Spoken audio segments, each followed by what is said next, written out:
Alrighty guys, so we're about to knock at this homeowner's door, see if they're home.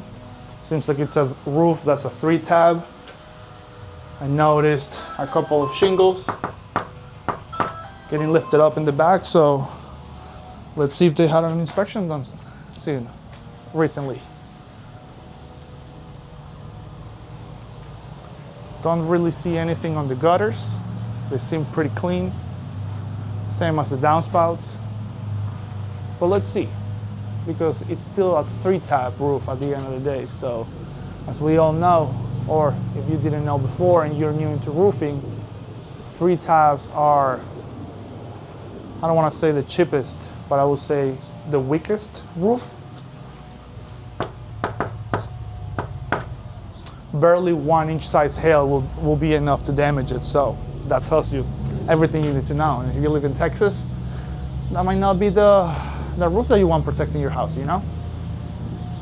All right, seems like they're not home.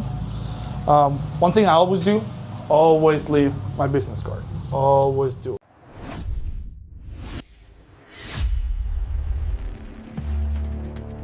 Welcome back to Grind with Gondal. Today, we're gonna talk about door knocking, all right? I have Nico here with me. How's it going, guys? That's someone that's been really successful at doing this for the time that I've known him.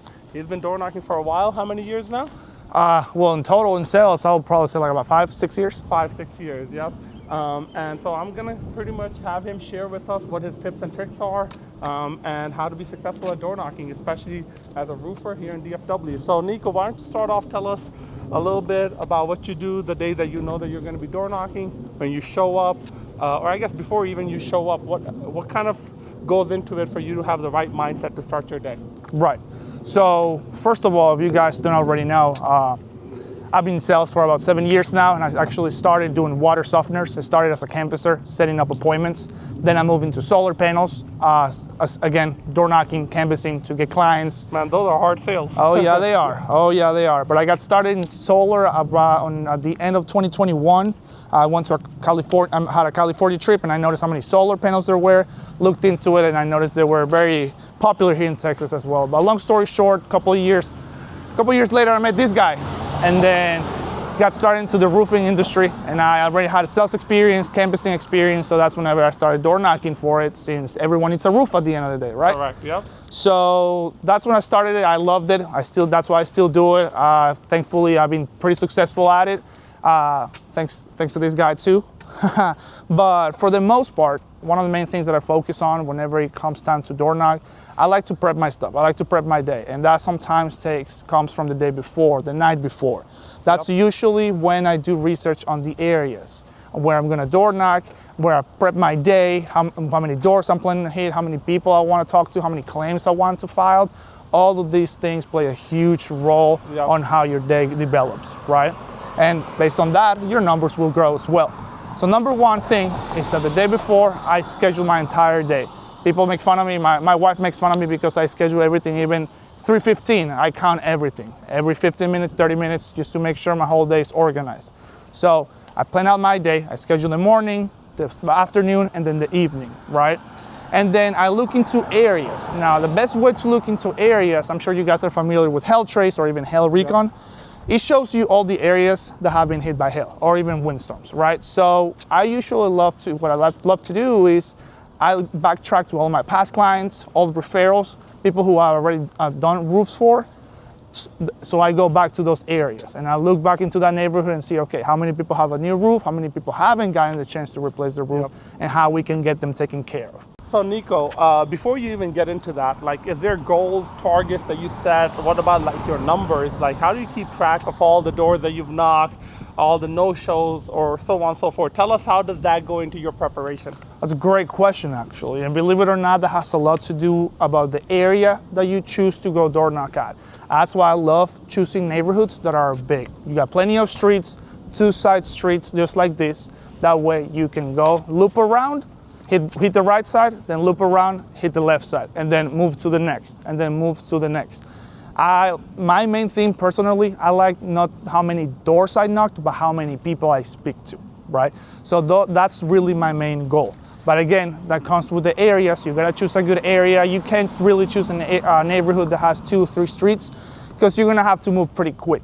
And the chances of that, it's gonna be you wasting time, you wasting gas as well. And as we all know, gas is pretty expensive right now. So we try to be as efficient as possible.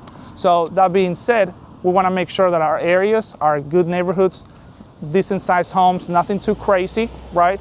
And with obvious damage and an obvious date of loss, which that's what we use health trace for, okay? So yeah, that's something very important. But Nico, like where we are today, we're doing a roof on the street next. Would you say that's the best place to start door knocking rather than going into an area where you're not working?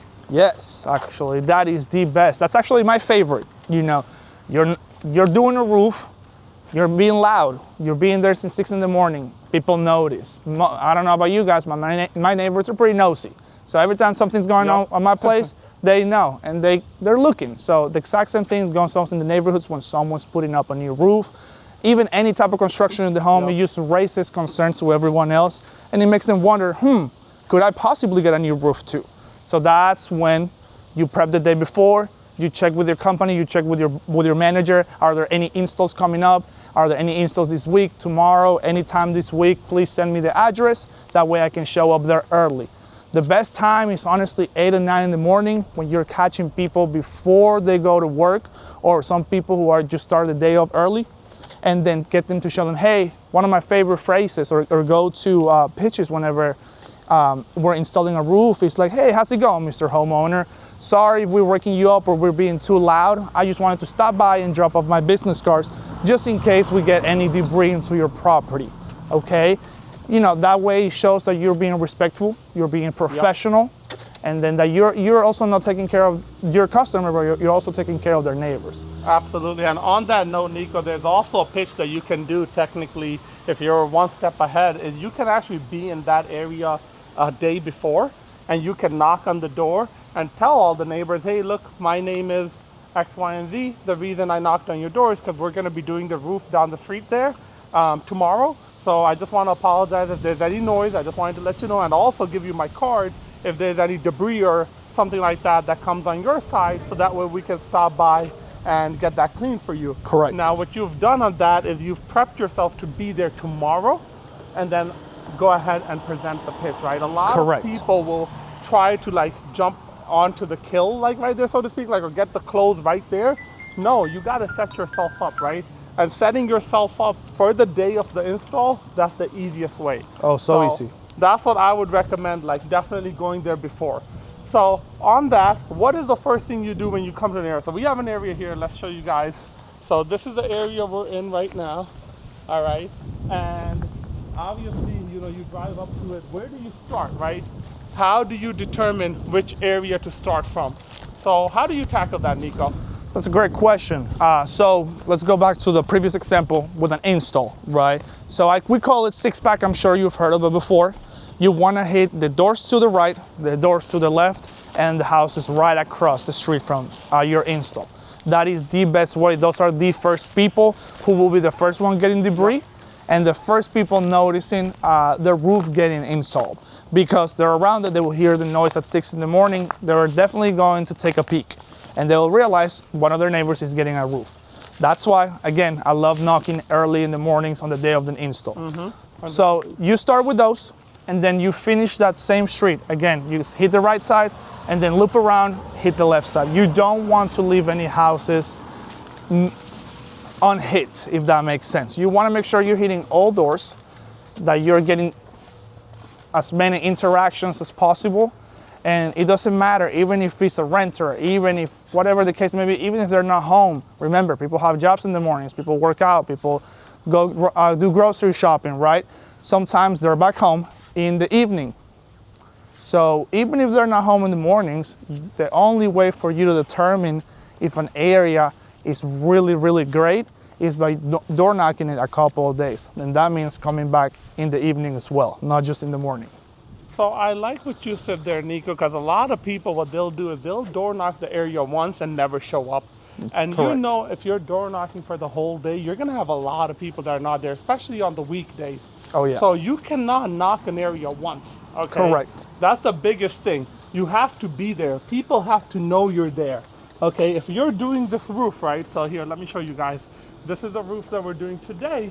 guess what? I'm gonna use this roof for like a couple of days. Correct. And especially over the weekend too, because that's when most people are gonna be there. Yes. That's what they're gonna realize, that you're actually doing something.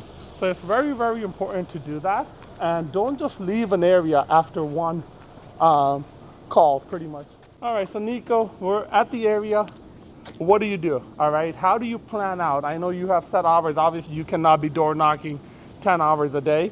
You obviously have a time frame. A lot of people obviously skip the morning one because they think no one's gonna be home, but that's where you want to show them that you're in the area, right? Correct. So how do you plan it out? What hours do you knock? How do you go from there?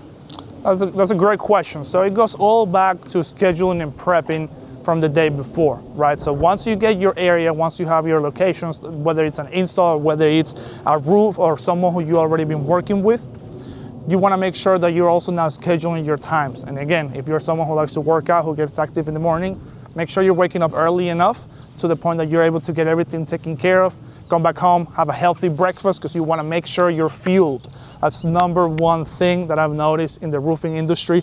A lot of people don't do is take care of themselves. Especially what we do is some sort of construction, you know, so we need to make sure we're fit and we're healthy. So making sure you're eating and taking care of your body is just as huge as closing as many deals. Yeah. So once you're getting taken care of, I like to start my day around 9 to 10 in the morning, unless, like I mentioned before, if there's an install, I like to start a little bit early, like 8, 9. Plus, you should already be there. If it's your install, you should be there early anyways. So that being said, I knock in the mornings from 9 all the way till about noon to 1 p.m., right about lunchtime. Because a lot of people, like Gondal mentioned, think that they're not going to find a lot of homeowners at home or available, but you'll be surprised nowadays how many people are home or they work from home. And that's what I wanted to show these guys here, that if you look at this view right here, look how many cars are in the driveway. Correct. So this is one area where there's a lot of people home. So you can't say it's like an abandoned city or town or street. So don't ever let that stop you. That's the biggest issue you're going to run into. There's going to be so many ways that you're going to walk your way out of a deal. Don't let that be one, right? You got to have the right attitude, the right mindset. Correct. So if you're going to be door knocking, you're door knocking. Exactly. Don't sugarcoat it, right? Exactly, 100%, and that's how it should be. And that goes back to what Gondal said and what I mentioned at the beginning, mindset. You have to have the mindset. You can shut yourself the doors before you even are out there in the neighborhood. Because if you keep telling yourself, no, this is not good or this is not going to work out, you're already closing the doors on yourself without even actually knocking. So you know, you need to just get out there and then hit every single door. Absolutely. Sometimes you might have a great day. The first door you hit, boom, you get up, you file the claim, you find damage, everything's perfect. You know, you go to the second one, same thing. Some other days you might hit 100, 200 doors and only might get one inspection, don't file a claim, but that's completely fine because the day before you got 2, so that means the next day you're gonna get probably another 1 or another 2, right? It's a numbers game. Exactly. That's all it is. It's a numbers game. Motivated by the numbers. So, Nico, would it be safe to assume when you're out there, you start your day in the morning, you already told us, and then afternoon, do you take a break? Correct, of course. Like I said, you gotta take care of your body. You gotta fuel up your body. So after 1 p.m., after I talk to all the people that I can find that are working from home or who are just off, I go and have a lunch. And Gondal can vouch for this. I take my lunchtime pretty serious. Yep. You should, 100%. It's my sacred time. You know, I get to eat whatever I want. It's like a little recognition after a long morning, because like Gondal mentioned, door knocking, it's not the easiest thing, but it's very, very rewarding, very, very profitable. So of course, if you were out there grinding all morning, if you were out there hitting doors in the heat or whatever, you need to reward yourself and take care of your body at the same time. So make sure you hydrate yourself. That's number one, especially again, if you're in the Texas area, we know how hot it can get. So we need to make sure you're hydrated and you're fueled up. So again, make sure you're eating something healthy. No, not any fast food, not try to avoid McDonald's and stuff like that. You want to, and you know, no disrespect to McDonald's, but you want to make sure that you're giving your body the proper nutrients and all that good stuff. So absolutely. And especially if you eat too much during your lunch, you're going to be lazy. You don't want to go out. Really getting into that is like the 3 to 7, 3 to 5 based on your time. Whatever. Correct. Those are the money hours. That's when people are home. you cannot work hard in the morning and then not finish it up. Exactly. So Nico, tell us about that. Like, how do you perceive that when you kind of go into the later part of the day? Perfect. So yes, what Gondal mentioned, do not eat a lot. And I make a huge emphasis on this because if you guys are like me, you guys will go into a food coma. And then you guys are just gonna stay in your car, probably just go home. And like Gondal mentioned, after 3 p.m., those are like the money-making hours. You wanna make sure that's literally when you're at your peak. If for whatever reason that day you have to choose between the morning or the evening, go always with the evening. The evening is when everyone's home, everyone gets back home from work, and especially here in Texas, right now with the daylight savings, the sun doesn't go away until 8:30 sometimes. So that's exactly when you want to take advantage of all those hours, all that sunlight, that way you can heat all those doors. And start at 3 p.m. 3 p.m. is the best time, 3:30. And then go all the way to 8:30, or if you get the sun is gone. Pretty much sun up, sun down. That's what I say all the time, because at the end of the day, like I mentioned, this is very profitable. It is hard, but we're out here chasing checks, and I know we all are. So we want to make sure that we're being as efficient as possible. So the evening is the best time in the day to be heating doors. Got you. Okay, and then I guess so. That's enough in terms of prep. Let's talk about your mindset knocking a door. So obviously we're out here walking. We're gonna go ahead and knock on a door, but what are you looking at in terms of, obviously, I don't want to talk about damage yet, but when you're walking up to a door, is there anything going through your head? Like, what's your mindset going into it? Of course, so that's a great thing. So once you're out there in the field already and you're about to hit your first door, you have to keep eyes on absolutely everything. If the homes have damage, of course, if you're walking up to a door and even if you see a no soliciting sign, there are ways to go around all those things. Like I mentioned earlier, you want to have the right mindset. You cannot shut the doors on your own without even actually getting to knock them. And that's what a lot of people do, and that's only due to their mindset, because they think it might not be good, might not be worth it. So like I said, they're shutting the doors on themselves. Got you. So Nico, on that one, let's look at this house with the gray roof here. Let's have you knock it, but what are you thinking when you're walking up to this roof? So I'm walking and I'm looking at everything. I'm looking if there are cars in the driveway. Sometimes I have this thing that I feel the car to see if it's hot. That means they recently got home. So I'm looking for all those signs. I'm looking for signs if someone either rents, or if they're selling the house, or if they're not even home for any reason. In this particular case, seems like someone's in the car, so we'll see.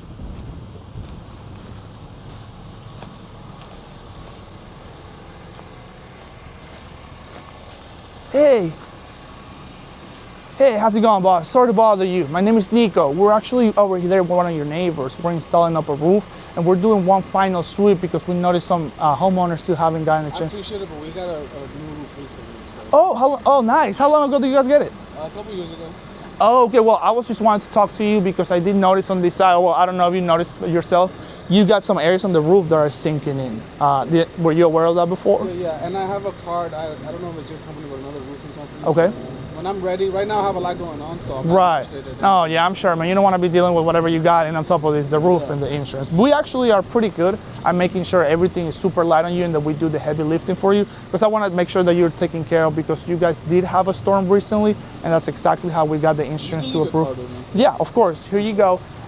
We can always come back another time that works best for you guys. I will actually even be back in the area tomorrow because we got to double check with that neighbor. Yeah. Will you guys be available in the morning by chance? Nah, I'm post surgery a couple weeks, so right now I'm dealing with other stuff. Okay. But when I'm ready to look into the roof and do, yeah, of course. What's your name, sir? Will. Will.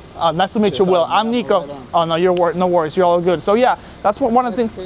Yes, SK Elite Roofing. Yes, sir. So if you actually pull out and you go to the left, you'll see that new roof getting installed. But yeah, I just wanted to stop by. You guys do the one down the block? Yeah. No, it's actually just right here on that. It's on Berkshire. Oh, okay. Yeah, so if you go over there, if you drive by, you will see, because they were still putting up the shingles and everything. So you'll get to see a little bit of how we do the business. And believe it or not, we got them a really good deal for them. So, and they had the exact same roof as you had. Okay. And over there in that sinking area that I was telling you about, they actually had the exact same situation, and underneath, they had some mold in the deck. I know you said you replaced your roof before. Did they take off any decking or any sheets of plywood? So, yeah. Okay, that's a good sign then that they got that taken care of. So yeah, just wanted to let you know so we can get you taken care of, because at the end of the day, you should be able to also upgrade this shingle. That's also what they got, because you have a 3-tab. This is like the 20-year-old roof. The homeowners, again, your neighbors are getting a 30, 35-year-old shingle. So yeah, like I said, Mr. Will, won't take much of your time. Thank you. Have a good day.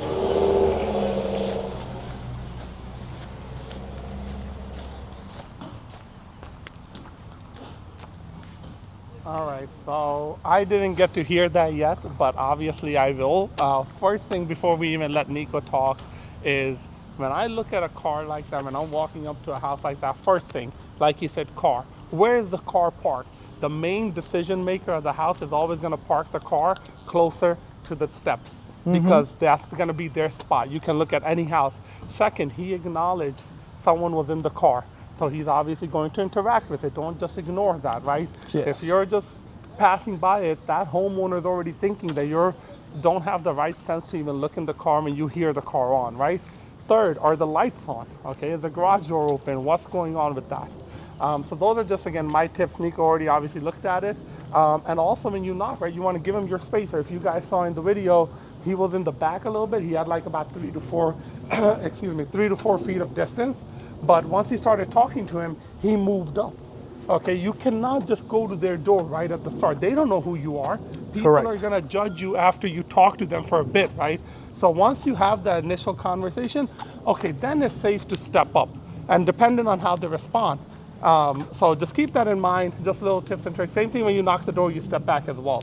But go ahead, Nico, tell us, how did that go? So that one was a great interaction. So as Gondal said, you want to make sure you're aware of your surroundings. You know, the cars, where they are, how long have they been there, if there are any lights, anything in the driveway going on, right? So in this particular case, I spoke with the homeowner. He said he recently got a roof replaced. I didn't really ask how long ago. Okay. He just said recently, and I didn't want to dig more into that. But he said he recently had surgery. So I just try to let him know that, hey, we're working with one of your neighbors. We got them a really good deal. So I just want to make sure you get taken care of. And I did point at the fact that there was some area of his roof that it was getting sunk in. So you want to make sure they're aware, because trust me, homeowners do not walk out their house looking at the roof like this. That's our job. Yeah. We're the experts. We're the ones who do this for a living. So we are the ones who know exactly what we're looking for. So in this particular case, he mentioned that he had a surgery. He has a lot going on right now, so he doesn't really have the time of the day. I told him that that's what we do, that we specialize on making it a super easy, it's very smooth situation for them, because we don't want to be dealing with the insurance companies. It is a headache. It is a pain in the behind, so homeowners shouldn't have to deal with that. That's what they have us for. So he's mentioned all that. I did leave in my cart, and again, I went deep into the fact that we're working with one of your neighbors. Drive by Berkshire Lane, because you'll be able to see the roof that we're getting installed and how we do business and all the good stuff, right? Absolutely, and that's the key, right? One other thing Nico did was he did give them the name of the street, right? You want people to drive by. That's going to build credibility. So that was a perfect example. But let me ask you this, Nico. Let's talk about objections, right? What's the #1 objection you get? I'm not interested. Perfect. I love that objection, because why? That's not an objection, it's a smoke screen. A smoke screen. Exactly. No one's going to be interested. interested. Why don't you tell us first, what's a smoke screen, what's an objection? So a smoke screen. A lot of people think it's an objection, and that's the worst thing, walking away from just a smoke screen. Stuff like, I'm not interested, or, oh, I don't have time. They're all only smoke screens because they don't know you. You haven't told them anything to get their attention, nor to raise concern about anything in their property. So they're not really going to give you the time of day. Homeowners are not sitting behind their doors waiting for you to knock on it, okay? And that's a defense mechanism. It's their normal response. You could tell them, hey, I'm gonna give you $10,000, not interested. Exactly. That's the normal thing they're gonna say. So you cannot let that first one go by, because it's a smoke screen. It is not an actual objection. Exactly, 100%. So tell us what's an objection. An objection now is what you actually get from them after going through those smoke screens. And it actually, most of the time, is just some fear that they have, and only because they don't have the right information, okay? And I'm sure it's happened to you before. I know it happens to me all of the time, where we just make decisions and we usually think the worst of it, or we go the negative route, but only because we don't have the full information or the right information at times. And again, that's your job. If we're at doors, if we're hitting doors, if we're getting to speak with homeowners, you have to raise concern. You have to speak with them. And I'm going to use this guy, for example. I went up to him. The first thing that I mentioned is, you have a 3-tab roof, even though it's new. I don't care if you got installed yesterday. Why did you get a 3-tab instead of getting an architectural shingle? That tells you who did the work. Exactly. Exactly. So those are things that you definitely want to keep an eye on and make sure you bring it up to your homeowner's attention. And again, even if it doesn't work out right there and then, everyone is a good potential prospect. Okay, why? Because everyone has a roof. Regardless, if they're homeowners, they're going to get a time where there's going to be hail. So you want to make sure you leave that interaction on a good note, because guess what? Next time there is a storm, you're going to be their first name that pops up in their head whenever they're thinking of getting their roof taken care of. So that's huge. That's huge, huge, huge. You want to make sure you're getting through these smoke screens and actually asking people, keep it light, make it a conversation. Hey, Mr. Homeowner, what's the biggest fear? What's the biggest concern that you have about getting this taken care of? Because as we all know, your house is the biggest asset, right? They said, yeah, of course, exactly. So you want to make sure it's protected. So that's why you want to get through all these smoke screens and plain and simply ask them, Mr. Homeowner, what's your concern? How can I help you? How can I answer any questions, anything that you might have? That way I can make sure that if you do still need time to think about it, that you have all the information to think about it the right way. And based on that, you can make a decision. Absolutely. And I think for today, that's what we're going to focus on. We will make another video that I want to focus just on the objection handling. Correct. Because that's the biggest part of door knocking, and especially figuring out what's a smoke screen, what is an objection. Correct. So that's all we're going to focus for today. Again, Nico, thank you for joining us and giving us these tips and tricks. Thank you for watching Grind with Gondal. I'll see you in the next one. Take care. Bye-bye.